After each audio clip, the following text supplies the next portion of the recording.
Hey there friends, in this video I'm going to show you how to blur faces using CapCut. So I have a short clip here and let's say I want to blur the face of this lady. So I've dragged the clip into my timeline, then I'm going to hold Alt and drag the video upwards. This duplicates the video on another layer. Then I'm going to select the newly created layer. I'm going to click on Add Mask and I'm gonna select circle. I want to position it right about at her face. Maybe make it a bit smaller. And if you want to double check whether you've got it right, click on this eye icon on the first layer. This is going to hide the track. So as you can see, right now, only the face is visible. So that means we got it right.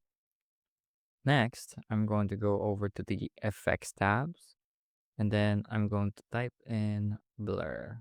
I'm going to drag it over the second layer that we created, and this just applies a blur filter. So it gets the job done, but as you can see, it isn't exactly perfectly centered as the video plays.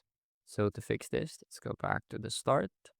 Then we go back to our highlighted clip, scroll down, and then here we can track this mask. So since we're at the start of the video, the direction should be forward. All I have to do is click track and give it a few seconds to process. It might take a while depending on how shaky the footage is. And there. So now by clicking track, the software CapCut has automatically added keyframes and adjusted the position of the mask. So now if we play it back, we can see it more accurately follows our subject.